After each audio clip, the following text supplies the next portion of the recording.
இன்னைக்கு டே 3 வீட்டில் ஃப்ரெஷ்ஷாக ஆட்டுக்கால் பாயாவோட ஸ்டார்ட் ஆச்சு. அடிக்கடி நம்ம ஆட்டுக்கால் பாயா செய்கிறோம் பார்த்தீங்களா, அதோட ரெசிபி வந்து நான் கீழே லிங்க்ல கொடுத்துருக்கேன், மறக்காம செக் பண்ணி பாருங்க. இன்னைக்கு பிரேக்ஃபாஸ்ட்டுக்கு எப்பயும் எக் தோசை தான் இருக்கும். இன்னைக்கு எக்ஸ்ட்ரா வந்து இட்லிலாம் எடுத்து வச்சிருந்தாங்க.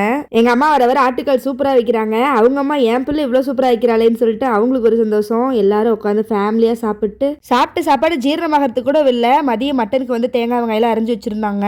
அப்புறம் எங்க ஜானிக்கு வந்து எத்தனை மைலுக்கு தூரமா இருந்தாலும் சரி, அவனுக்கு சாப்பாடு போடுறாங்கன்னா கரெக்டாக கண்டுபிடிச்சு அந்த டைமுக்கு வந்துடுறாரு.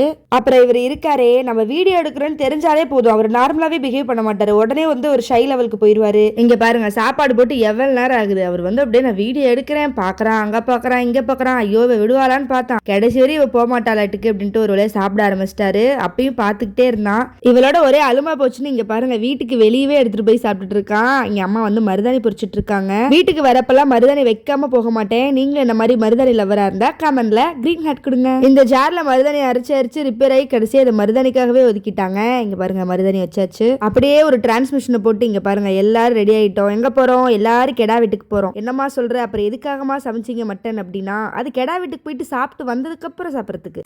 ஓகே மக்களே, நெக்ஸ்ட் பார்ட் வந்து கெடா வீட்டுல நம்ம சந்திக்கலாம். Bye guys, keep smiling.